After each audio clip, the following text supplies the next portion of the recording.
Good morning बच्चों, welcome to my channel physics pedia. और electrostatics में पहला चैप्टर इलेक्ट्रिक चार्ज हम लोगों ने कंप्लीट कर लिया था।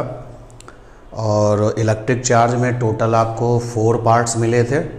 तो जब आप ये 4 पार्ट्स देख लेते हैं, समझ लेते हैं और अपने रिलेटेड जो आपके डाउट्स हैं वो क्लियर कर लेते हैं, तो फिर आपको लाइसेंस मिलता है। और लाइसेंस मिलता है चैप्टर नंबर 2 इलेक्ट्रिक फोर्स में जाने का।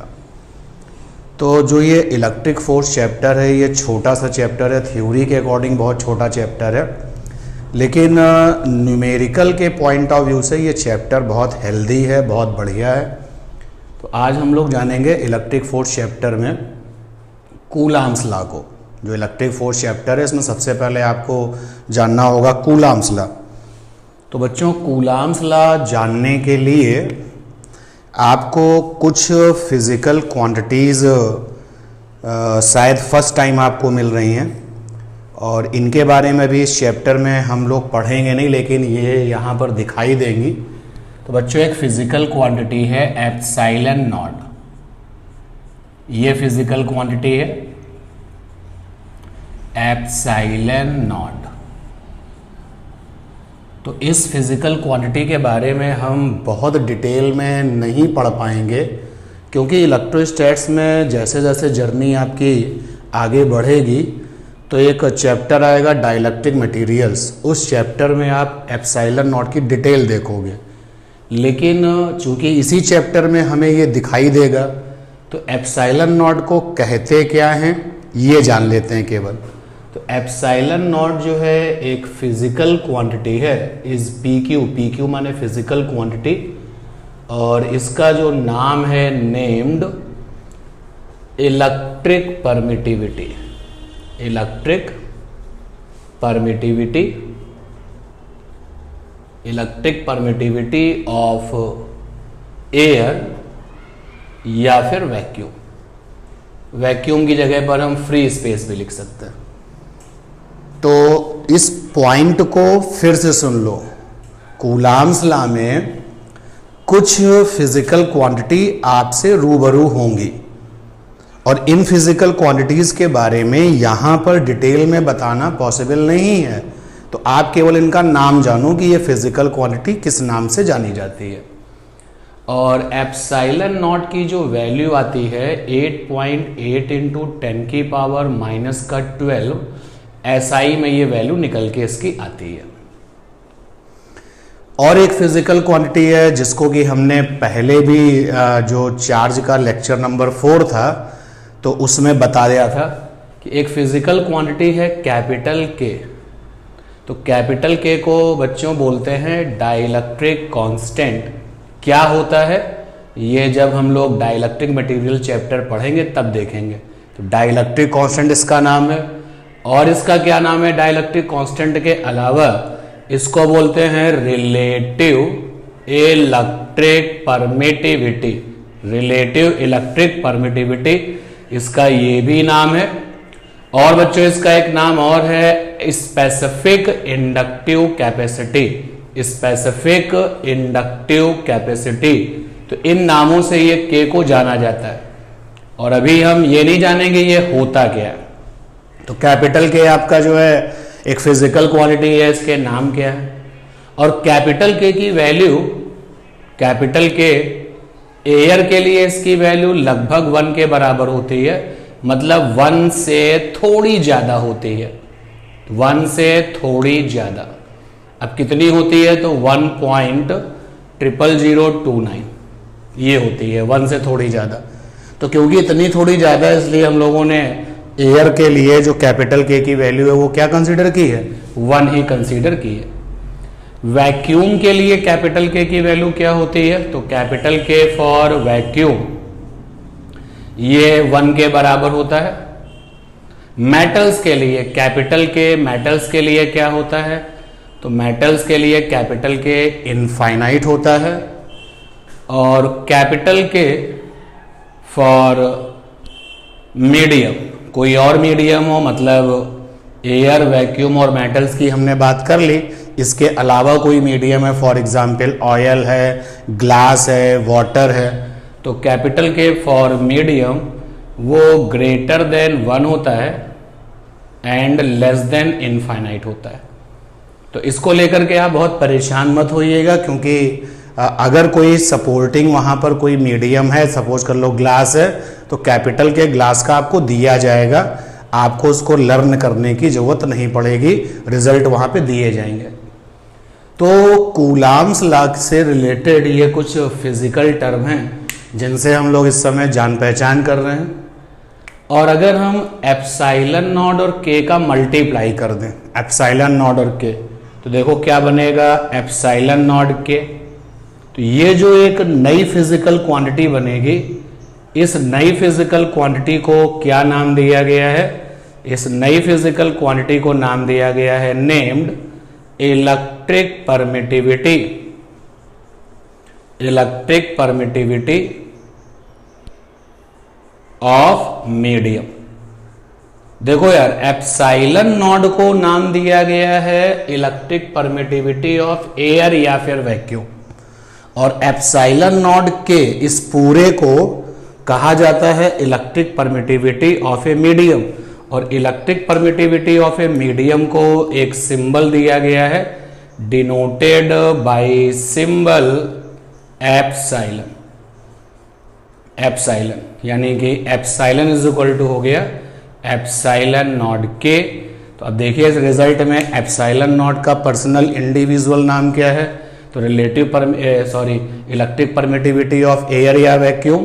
कैपिटल के नाम में आप देखो डाइलेक्ट्रिक कांस्टेंट है, एप्सिलॉन का नाम है electric permittivity of a medium. तो ये सारे के सारे फिजिकल टर्म जो कि हमारे लिए नए हैं, और इनकी डिटेल स्टडी हम जो है जैसे जैसे आगे बढ़ेंगे तब करेंगे। तब तक के लिए इनके हमें नाम पता होने चाहिए कि इनको कहते क्या। अब इलेक्ट्रिक फोर्स जो है वो क्या है बच्चों? तो आपने ये जान लिया था चार्ज के चैप्टर में कि चार्ज एक दूसरे पर फोर्स लगाते हैं। जैसे एक चार्ज ये है अपने पास प्लस, एक चार्ज ये है प्लस, तो इन दोनों के बीच में फोर्स होता है। अगर एक चार्ज प्लस है दूसरा माइनस है तो भी फोर्स होता है, ये हम जान चुके हैं विलियम गिलबर्ट के उस रिजल्ट में। और अगर ये माइनस है और ये माइनस है तो भी फोर्स होता है। अच्छा, सेम साइन पर जो फोर्स होता है, जैसे प्लस प्लस में रिपल्सन फोर्स होता है, रिपल्सन फोर्स, और माइनस माइनस में भी रिपल्सन फोर्स होता है। तो सेम नेचर मतलब सेम नेचर चार्ज मतलब लाइक नेचर। जैसे यहाँ पर दोनों चार्जेस को बोलेंगे लाइक नेचर। लाइक का मतलब हो गया साइन सेम है, प्लस प्लस है, यहाँ पर भी बोलेंगे लाइक। तो ये हम लोग जान चुके हैं कि लाइक चार्जेस आपस में जो है रिपल्सन करते हैं। और ये देखो अपोजिट नेचर यानी कि अनलाइक नेचर। तो जो अनलाइक नेचर के चार्जेस होते हैं वो आपस में अट्रैक्शन का फोर्स देते हैं। तो चार्ज और चार्ज के बीच में जो लगने वाला फोर्स है that is called the electric force. तो इलेक्ट्रिक फोर्स क्या होता है? तो फोर्स बिटवीन चार्ज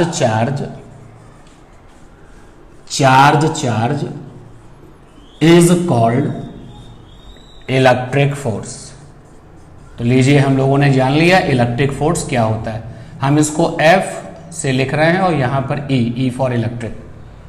तो एक चार्ज दूसरे चार्ज पर जो फोर्स लगाता है ये हमको पता चल चुका था। तो एक चार्ज दूसरे चार्ज पर जो फोर्स लगाता है that force is called the electric force. Coulombs law क्या करता है? कूलाम्स लॉ इस इलेक्ट्रिक फोर्स को निकालने का फार्मूला देता है। ध्यान देना, कूलाम्स लॉ ने क्या किया? To determine the electric force between the charge we have a Coulomb's law. ठीक, अब यहां पर एक चीज हम आपको और अपडेट कर दें यहां पर कि देखो बच्चों, जो बॉडी पर चार्ज होता है, बॉडी पर चार्ज होता है उसको कॉन्टिन्यूअस चार्ज कहते हैं। कॉन्टिन्यूअस चार्ज, बॉडी कोई भी मटेरियल, कोई भी ऐसी चीज जिसमें आकार हो, साइज हो, जैसे मान लो कि आपने कहा कि आपके पास में एक सिलेंडर है और आपने इसमें चार्ज पैदा कर दिया है, तो देखिए बॉडी पर जो चार्ज आता है तो वो कॉन्टिन्यूअस कहलाता है, और जो पार्टिकल पर चार्ज होता है that is called the point charge. तो पार्टिकल पर जो चार्ज होता है, पार्टिकल पर चार्ज, उसको हम लोग कहते हैं पॉइंट चार्ज। तो बॉडी पर चार्ज कॉन्टिन्यूअस चार्ज, पार्टिकल पर चार्ज पॉइंट चार्ज कहलाता है। जो इलेक्ट्रिक फोर्स है वो दोनों के लिए है। जैसे सपोज कर लो ये कोई बॉडी चार्ज है, ये बॉडी चार्ज है, बॉडी चलो बना लेते हैं, ये टेढ़ी मेढ़ी मैंने एक बॉडी बना दी, इस बॉडी पर चार्ज है, और एक दूसरी बॉडी है उस पर भी चार्ज है, इस बॉडी पर भी चार्ज है। तो क्या इन दोनों के बीच में इलेक्ट्रिक फोर्स होगा? बिल्कुल होगा, Fe होगा। और देखिए ये बॉडी पर चार्ज है, बॉडी पर चार्ज, और ये एक पार्टिकल है, इस पर चार्ज है, पार्टिकल चार्ज। क्या इन दोनों के बीच में फोर्स होगा? हाँ होगा, ठीक। और आप देखिए ये है पार्टिकल चार्ज,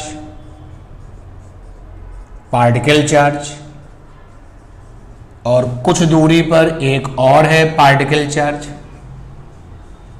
पार्टिकल चार्ज, और पार्टिकल पर जो चार्ज होता है that is called the point charge. तो ये हो गया आपका पॉइंट चार्ज। नाम से ही क्लियर है, charge is at the single point, और ये भी हो गया पॉइंट चार्ज। तो क्या इनके बीच में इलेक्ट्रिक फोर्स होगा? हाँ होगा। तो कूलाम्स लॉ जो है वो क्या करता है? तो आपने कहा कि चार्ज और चार्ज के बीच में जो इलेक्ट्रिक फोर्स लगता है इसको निकालने का फार्मूला देता है कूलाम्स लॉ। अब जरा रियलिटी पहचानो, कूलाम्स लॉ क्या करता है, गौर करना। तो कूलाम्स लॉ फार्मूला देता है, तो हेडिंग डाल दे कूलाम्स लॉ, और बड़ी ही इंपॉर्टेंट बात यहां पर लिखी जा रही है। कूलाम्स लॉ ने क्या किया?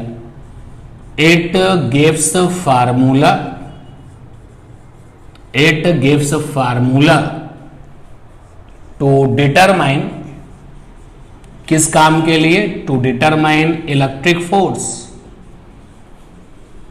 इलेक्ट्रिक फोर्स यानी कि Fe बिटवीन, और बिटवीन के आगे बहुत ही इंपॉर्टेंट पॉइंट। अब कूलाम्स लॉ इलेक्ट्रिक फोर्स निकालने का फार्मूला देता है, ठीक। तो क्या बॉडी चार्ज के बीच में जो फोर्स है वो फोर्स कूलाम्स लॉ देता है? तो आंसर है नहीं। यानी यहां पर कूलाम्स लॉ काम नहीं करता। देखो मैंने कट कर दिया, यहां पर जो फोर्स है वो फोर्स कूलाम्स लॉ नहीं निकाल पाता, कूलाम्स लॉ नहीं देता, नहीं देता। क्या कूलाम्स लॉ यहां पर काम करेगा? आंसर है नहीं, यहां पर भी कूलाम्स लॉ काम नहीं करेगा। कूलाम्स लॉ केवल यहां काम करेगा, यानी point charge versus point charge. तो इंपॉर्टेंट बात है और बहुत ही ज्यादा जो है यूजफुल है कि जिस कूलाम्स लॉ को तुम पढ़ रहे हो वो केवल पॉइंट चार्ज के बीच में लगने वाले फोर्स को कैलकुलेट करता है, एंड दैट इज वाई यहां फिल इन द ब्लैंक्स में लिखा जा रहा है between point charge dash point charge. बड़ा ही इंपॉर्टेंट क्वेश्चन है, आपसे कह सकता है कि ये बताओ कूलाम्स लॉ ने इलेक्ट्रिक फोर्स को निकालने का जो फार्मूला दिया था वो उसके ऊपर कोई बाउंडेशन है, कोई प्रतिबंध लगा हुआ है? तो आंसर है कूलाम्स लॉ केवल और केवल पॉइंट चार्ज पर काम करता है, point charge versus point charge. तो अब हम दो पॉइंट चार्ज लेते हैं और देखते हैं कूलाम ने ऐसा कौन सा फार्मूला दिया जो कि कूलाम्स लॉ बन गया। तो ये हमारे पास में दो पॉइंट चार्ज हैं Q1 और Q2। Q1 Q2 R दूरी पर रखे। तो there are the two charges Q1 Q2 जो कि R दूरी पर रखे हैं। तो ध्यान देना, लिखते हैं इसके बारे में। 2 point charges Q1 Q2 are placed at distance R small r in air या फिर वैक्यूम। आपने दोनों पॉइंट चार्जेस को एयर में रखा हुआ है या वैक्यूम में रखा हुआ है। Q1 Q2 के 2 पॉइंट चार्ज R दूरी पर है लेकिन एयर या वैक्यूम में है। हमने क्या किया है, इन्हीं दोनों पॉइंट चार्जेस के साथ हमने क्या किया है, तो हमने 2 पॉइंट चार्जेस को रखा हुआ है। 2 point charges Q1 Q2 are placed at distance small r into medium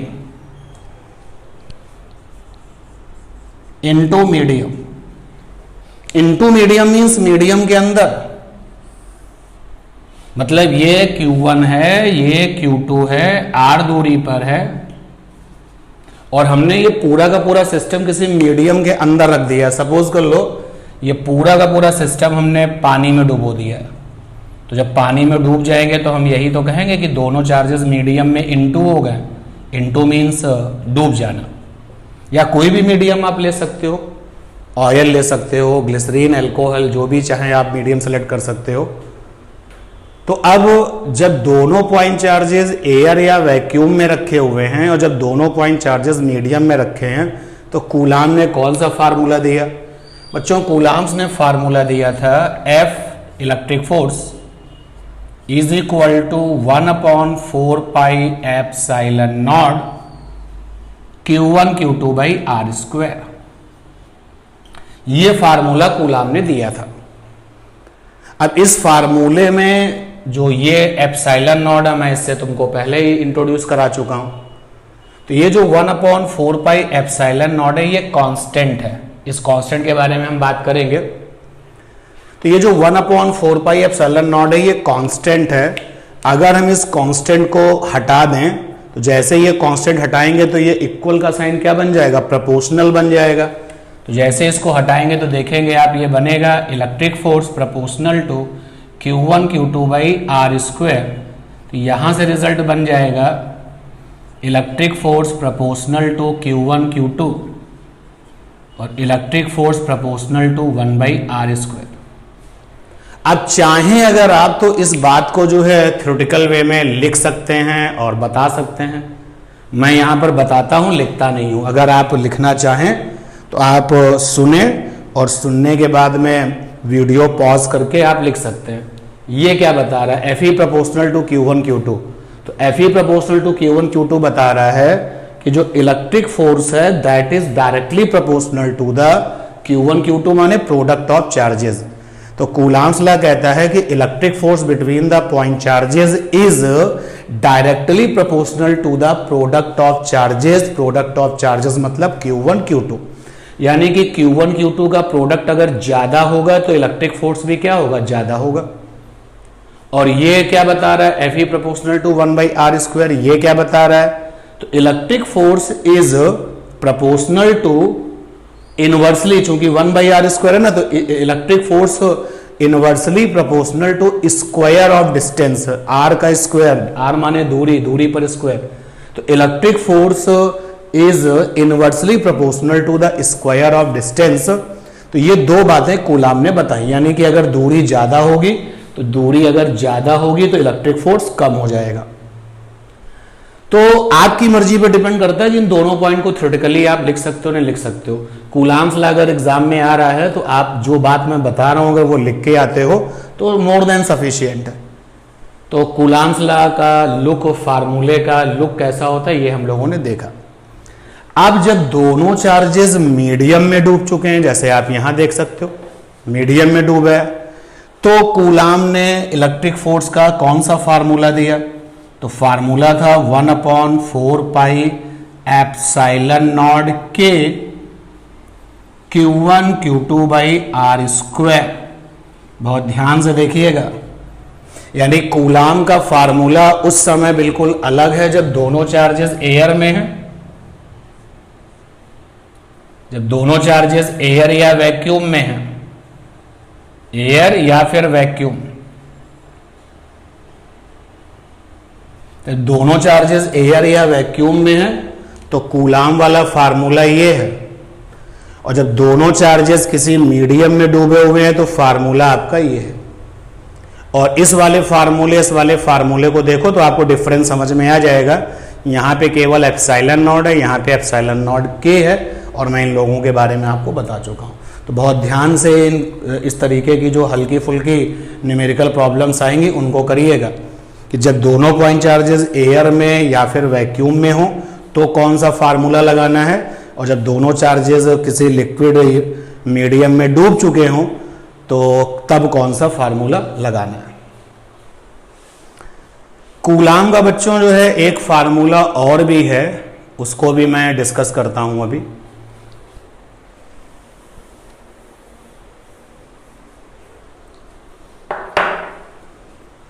चलते हैं नंबर 3 पर, इसी पॉइंट को रिपीट करते हैं। 2 पॉइंट चार्जेस यानी कि Q1 Q2 आर प्लेस्ड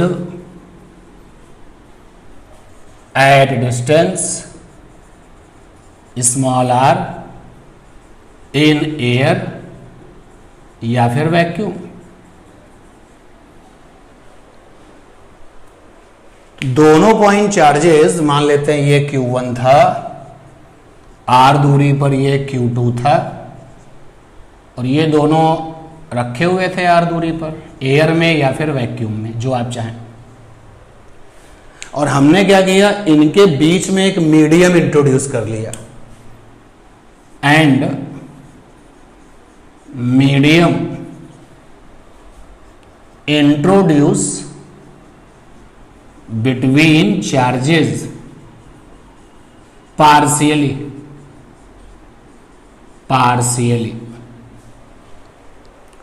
और हमने इन दोनों चार्जेस के बीच में एक मीडियम इंट्रोड्यूस किया, लेकिन पार्शियली इंट्रोड्यूस किया है। कोई भी मीडियम आप चुन लेते, सपोज कर लो हमने ग्लास सिलेक्ट कर लिया, तो कांच का एक मीडियम हमने यहां रख दिया, ये ग्लास का मीडियम हो गया। कोई भी मीडियम ले सकते हो, कॉपर की कोई प्लेट ले सकते हो, टुकड़ा ले सकते हो। पार्शियल का मतलब है कि दोनों चार्जेस के जो बीच आर दूरी थी हमारे मीडियम रखने पर वो फुलफिल नहीं हुई। तो दोनों चार्जेस के बीच में जब हम मीडियम रखते हैं तो बीच की दूरी आर जो है उस मीडियम से फुलफिल नहीं होती है, मतलब कुछ हिस्सा खाली रह जाता है। जैसे ये देखो, यहां से यहां के बीच में तो एयर या वैक्यूम ही है ना, यहां तो कोई मीडियम है नहीं। सिमिलरली यहां से यहां के बीच में एयर या वैक्यूम है, वहां पर कोई मीडियम है नहीं, तो इसलिए पार्शियली बोला गया। जो मीडियम बच्चों हमने यहां पर रखा है उसके फीचर्स क्या हैं, तो उस मीडियम का डाइलेक्ट्रिक कांस्टेंट K है और जो थिकनेस है वो T है, T फॉर थिकनेस। अब दोनों चार्जेस के बीच में लगने वाले फोर्स का फार्मूला क्या होगा, तो जब हम कूलाम्स लॉ यूज करते हैं तो फार्मूला निकल के आता है F is equal to 1/4 pi epsilon naught Q1 Q2 R minus T plus T under root K का होल स्क्वायर। लीजिए, टोटल कूलाम्स लॉ में हमने आपको 3 फार्मूले बता दिए। तो जब एग्जाम में कूलाम्स लॉ लिखने को आता है तो आप हेडिंग कूलाम्स लॉ डालिए, जो मैंने आपको बताया वो लिख दीजिए, तो आपका जो क्वेश्चन है वो कंप्लीट हो गया। कूलाम्स लॉ का एक फार्मूला और भी है, लेकिन वो वेक्टर फॉर्म कहलाता है, तो उसके लिए तो स्पेशली पूछेंगे, तब हम उसके लिए जानेंगे। अब आप ध्यान से इन तीनों फार्मूलों को देखो। पहले नंबर का फार्मूला ये है, नंबर 1 फार्मूला। दूसरे नंबर का फार्मूला ये है, नंबर 2 फार्मूला। और तीसरे नंबर का फार्मूला ये है। और किसी भी फार्मूले का किसी दूसरे फार्मूले में इंटरफेरेंस नहीं है। जैसे नंबर 1 वाला फार्मूला आपका यूज करोगे, वेरी सिंपल, जब दोनों चार्जेस एयर में होंगे, वैक्यूम में होंगे, तो नंबर 1 वाला फार्मूला लगाएंगे। नंबर 2 वाला फार्मूला आप कब यूज करोगे? तो जब दोनों चार्जेस जो हैं या तो मीडियम में डूबे होंगे, तो जब ये इंफॉर्मेशन आए कि दोनों चार्जेस किसी मीडियम में डूब चुके हैं, तो हम फार्मूला करेंगे, यूज करेंगे नंबर 2 वाला। और फिर नंबर 3 वाला फार्मूला कब यूज करोगे? जब दोनों चार्जेस एयर या वैक्यूम में रखे हुए हैं और उनके बीच में एक मीडियम आता है पार्शियली, तो किसी भी फार्मूले का किसी अदर फार्मूले के साथ में जो है इंटरफेरेंस नहीं है। क्वेश्चन के अकॉर्डिंग फार्मूला चुनना होगा और क्वेश्चन का आंसर देना होगा। इन तीनों ही फार्मूलों में आप देख सकते हैं 1/4 पाई एप्सिलॉन नॉट आया है। तो तीनों फार्मूलों में जो ये 1/4 पाई एप्सिलॉन नॉट है, ये 1/4 पाई एप्सिलॉन नॉट क्या है? तो 1/4 पाई एप्सिलॉन नॉट कांस्टेंट है। अब अगर कांस्टेंट है तो इसकी कुछ ना कुछ वैल्यू होगी, तो बहुत बढ़िया क्वेश्चन है। इसकी वैल्यू कितनी होती है? तो वैल्यू पर आपको जो है क्वेश्चन मिलता भी है एग्जाम में। तो 1/4 पाई एप्सिलॉन नॉट की जब वैल्यू निकाली जाती है तो आती है 9 × 10⁹ SI में। इंटरनेशनल सिस्टम ऑफ यूनिट जो होता है जाना पहचाना, उसमें अगर चलें तो ये वैल्यू कांस्टेंट की इतनी आती है। अब अगर हम 1/4 पाई एप्सिलॉन नॉट की वैल्यू CGS में निकालें तो बच्चों 1 आती है। तो CGS में 1/4 पाई एप्सिलॉन नॉट की वैल्यू 1 होती है, जबकि SI में इसकी वैल्यू 9 × 10⁹ आती है। और बाकी तीनों फार्मूलों में Q1 Q2 क्या है? तो आप देख ही रहे हो, पॉइंट चार्जेस हैं। R क्या है? उन चार्जेस के बीच की दूरी है। जहां कैपिटल K आया है, व्हाट इज दैट? तो कैपिटल K आप जानते हो किसी मीडियम का डाइलेक्ट्रिक कांस्टेंट होता है। और तीसरे नंबर के फार्मूले में T क्या है? तो T इज ए थिकनेस। तो ये था आपका कूलाम्स लॉ। और कूलाम्स लॉ पर ये 3 फार्मूले हमने किए हैं। अब इसी पर बहुत सारे क्वेश्चंस बनते हैं। सबसे ज्यादा क्वेश्चन हमको मिलता है नंबर 1 और नंबर 2 पर। तो इसके जब हम क्वेश्चंस करेंगे तो आप देखेंगे कि कब हम नंबर 1 का फंडा लगाते हैं, कब नंबर 2 का। नंबर 1 और नंबर 2 को अलग अलग याद रख सकते हो आप, और नहीं तो एक ही जैसे, यानी कि सेकंड से ही नंबर 1 बन जाएगा। देखो ना भाई, सेकंड वाला तब यूज करोगे जब मीडियम होगा, और अगर एयर या वैक्यूम होगा तो K की जगह पे क्या हो जाएगा? 1। जैसे ही एयर या वैक्यूम आएगा तो K बराबर 1 हो जाएगा, और K बराबर 1 रखोगे तो देखो ये सेकंड नंबर का फार्मूला क्या बन जाएगा? नंबर 1 का फार्मूला। तो इस कूलाम्स लॉ के इस आर्टिकल को अच्छे से देखिए, कहीं कोई डाउट हो तो पूछिए। Okay, thanks.